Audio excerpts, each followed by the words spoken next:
மாண்புமிகு பள்ளி கல்வித்துறை அமைச்சர் அவர் பேசி முடிக்கட்டும். உட்காருங்க உட்காருங்க. மாண்புமிகு பள்ளி கல்வித்துறை அமைச்சர் அவர் பேர் என்ன? அவர் பேர் நிற்கிறார்.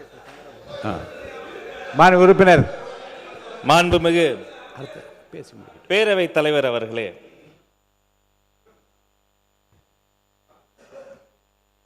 தமிழ்நாட்டை பொறுத்தவரை பள்ளிக்கூடங்கள், கல்லூரிகள், கல்வி சாலைகள் என்பது வறிய ஏழை எளிய மக்களினுடைய அந்த பெற்றோர்களினுடைய வாழ்நாள் கனவை ஒரு குழந்தை நிறைவேற்றுவதற்கான ஒரு வாய்ப்பு. ஒரு பள்ளிக்கூடத்திலும் ஒரு கல்லூரியிலும் வன்முறை சம்பவங்களோ போதை பழக்க வழக்கங்களோ எதுவும் நடைபெறக்கூடாது என்பதுதான் அரசியல் மாச்சரியங்களை தாண்டி இந்த அரங்கில் இருக்கக்கூடிய அத்தனை மாமன்ற உறுப்பினர்களினுடைய எண்ணமாகவும் இருக்கிறது. அதே சமயம் இந்த சம்பந்தப்பட்ட அந்த கோவை வழக்காக இருக்கட்டும், திருவற்றூரில் பாதிக்கப்பட்ட அந்த குழந்தையினுடைய வீடாக இருக்கட்டும், பாதிக்கப்பட்ட ஒவ்வொரு குழந்தையும் எங்கள் குழந்தை. பறி கொடுத்திருக்கிற ஒவ்வொரு குடும்பமும் அவர்களின் பரிதவிப்பு எங்கள் பரிதவிப்பு. அவர்களுக்கு வந்திருக்கக்கூடிய இழப்பு ஈடு செய்ய முடியாத இழப்பு. முதல் விஷயம், அந்த குடும்பத்திற்கு தேவைப்படக்கூடிய முழுமையான நேர்மையான போலீஸ் விசாரணை. எந்த சார்பு தன்மையும் இல்லாமல், அரசியல் தலையீடு இல்லாமல் நேர்மையான முறையில் போலீஸ் விசாரணை நடைபெற வேண்டும் என மாண்புமிகு முதல்வர் அவர்களின் உத்தரவுக்கிணங்க காவல்துறையை நாங்கள் வலியுறுத்தி இருக்கிறோம். 2, அந்த பரிதவித்து மிகப்பெரிய சோகத்தில் ஆழ்ந்திருக்கிற அந்த குடும்பத்தினுடைய துன்பத்தில் நாங்கள் பங்கெடுக்கிறோம், துயரத்தில் துணை நிற்கிறோம்.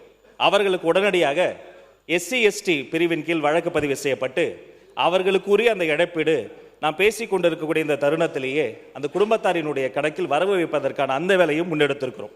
மேலும் அவர்களுக்கு தேவைப்படுகிற அனைத்து வகையான உதவிகளும், எத்தனை உதவிகள் செய்தாலும் அந்த ஒரு குழந்தை செல்வத்தினுடைய விலை மதிப்பில்லாத உயிருக்கு ஈடு இணை ஆகாது. இருந்தபோதும் அந்த குடும்பம் தேவைப்படுகிற அத்தனை உதவிகளும், குடும்பத்தில் ஒருவருக்கு அரசு வேலை, அவர்களுக்கு ஒரு பாதுகாப்பு, நேர்மையான விசாரணை. தமிழக வெற்றி கழகத்தை பொறுத்தவரை ஒன்றே ஒன்றுதான், இதை போன்ற வழக்குகளில் நீதி நிலைநாட்டப்பட வேண்டும். அதில் என்ன இருக்கிறது? உண்மையில் அங்கு குழு மோதலா, ஒருவேளை போதை பழக்கம் இருக்கிறதா, வேறு ஏதேனும் சமூக விரோதிகள் இந்த மாணவர்களை ஆட்டி வைக்கிறார்களா, அங்கே இருக்கக்கூடிய ஆசிரியர்களினுடைய உண்மைத்தன்மை என்ன, கல்லூரிகளில் இதற்கு முன்பு ஏதேனும் சண்டைகள் வன்முறை சம்பவங்கள் நடந்தால் அதனுடைய வரலாறு என்ன, இனி இதை போல் நடக்காமல் இருப்பதற்கு என்ன செய்வது என்பதில் முழுமையான நேர்மையான விசாரணை நடக்க வேண்டும் என்பதில் எங்களுக்கு மாற்று கருத்தே இல்லை. அவர்களுக்கு தேவையான உதவிகள், அவர்கள் என்னென்ன கோரிக்கைகளை வைக்கிறார்களோ அதை அதிகாரிகளோடு கலந்து பேசி அவர்களுக்கு உரிய உதவிகள் என்பதை செய்ய வேண்டியது எங்களுடைய கடமை, கேட்க வேண்டியது அவர்களின் உரிமை என்பதையும் இந்த நேரத்தில் பதிவு செய்து கொள்கிறேன். நேற்றைய தினம் எங்களுடைய மாண்புமிகு சமூக நீதித்துறை அமைச்சரும் எங்களுடைய மாண்புமிகு அமைச்சர் சம்பத் அவர்களும் கோவைக்கே நேரில் சென்று அந்த குடும்பத்தினுடைய துன்பத்தில் பங்கெடுத்தார்கள். நேற்றைய தினம் பள்ளிக்கல்வித்துறை அமைச்சராக நானும், அன்பிற்கினி சகோதரர் மாண்புமிகு பொதுப்பணித்துறை அமைச்சர் ஆதவ் அவர்களும் திருவற்றூர் வீட்டிற்கே நேரில் சென்று அந்த தாயின் கரம் பிடித்து, தந்தையின் கைப்பிடித்து அவர்களினுடைய துன்பத்தை ஈடு இணை செய்ய முடியாத ஒரு மிகப்பெரிய இழப்பிற்கு எங்களுடைய ஆறுதலை தெரிவித்தோம். மேலும் திருவற்றூர் சம்பவத்தை பொறுத்த வரைக்கும் அந்த குழந்தை தனுஷ், சின்னஞ்சிறு சிறுவன், அந்த குழந்தையின் மீது தாக்குதல் சம்பவம் நடத்திய அவர்களும் சிறுவர்கள். அந்த வழக்கில் ஒருவரை தவிர அத்தனை பேருமே மைனராகவும் இருக்கிறாங்க. அப்போ இந்த பிரச்சனையை பார்க்கிற பொழுது மிகவும் வேதனையாக இருக்கிறது. அந்த பாதிக்கப்பட்ட குடும்பத்தை பொறுத்த வரைக்கும் ஒரு எதிரி கூட தப்பித்து விடக்கூடாது என்பதில் அவர்கள் மிகவும் உறுதியாக இருந்தார்கள். அந்த தாயினிடம் நாங்கள் வாக்களித்திருக்கிறோம்.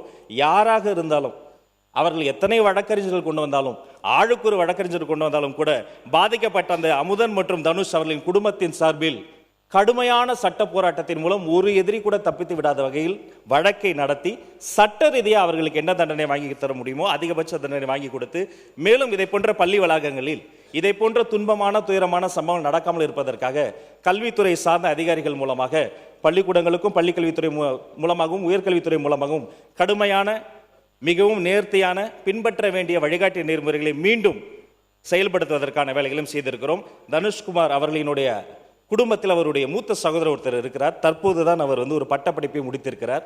அந்த அன்பு சகோதரருக்கும் அந்த குடும்பத்தின் சார்பில் பாதிக்கப்பட்ட அந்த குடும்பத்தின் சார்பில் அந்த அன்பு சகோதரருக்கு ஒரு அரசு வேலையும் தர வேண்டும் என்று முடிவு செய்து மாண்புமிகு முதல்வர்களினுடைய அனுமதியோடு அந்த குடும்பத்திற்கு ஒரு அரசு வேலை SC/ST பிரிவின் கீழ் உடனடியாக இன்றைய தினம் 6 லட்சம், மறுபடியும் மிச்சம் இருக்கக்கூடிய 6 லட்சம், அது மட்டும் இல்லாது தனுஷ் அவர்களினுடைய தாய் தந்தையருக்கு 2 வகையான ஓய்வூதியம் சேர்த்து கிட்டத்தட்ட சற்று மாதந்தோறும் 8000 ரூபாய் ஓய்வூதியம் கிடைப்பதற்கான அனைத்து வேலைகளையும் தங்கு தடையின்றி இரவு பகலாக செய்து முடித்து விட்டுதான் இந்த சட்டமன்றத்துக்கு வந்திருக்கிறோம். இனி இப்படி ஒரு சமூகம் நடைபெற வேண்டாம் என்பதுதான் எங்களுடைய நிலைப்பாடு என்பதை தெரிவித்துக் கொள்கிறேன். மாண்புமிகு உறுப்பினர் வேலுமணி அவர்கள், மாண்புமிகு உறுப்பினர் வேலுமணி அவர்கள் பேசலாம். மாண்புமிகு பேரவைத் தலைவர் அவர்களே, எங்களது கோவை மாவட்டத்தில் இந்துஸ்தான் கல்லூரியிலே அமுதன் அந்த கொலை செய்யப்பட்டது குறித்து தான் கவனிப்பு. அதுக்கு அமைச்சர் அவர்கள் சொன்ன பதில் பொறுத்தளவுக்கு இன்றைக்கு பொதுமக்களுக்கும் நல்லா தெரியும். மாண்புமிகு அமைச்சர்கள் சொன்ன கருத்தை ஒட்டி ஏதாவது சொன்னாங்க. அந்த கருத்து இல்லை, அதை மட்டும் தான் எங்கள் மாவட்டத்தில் அந்த அந்த ஏங்க மாவட்டத்தில் இல்லை மாவட்டத்தில் சம்பந்தப்பட்ட சட்டமன்ற உறுப்பினர் பேசுகிறேங்க.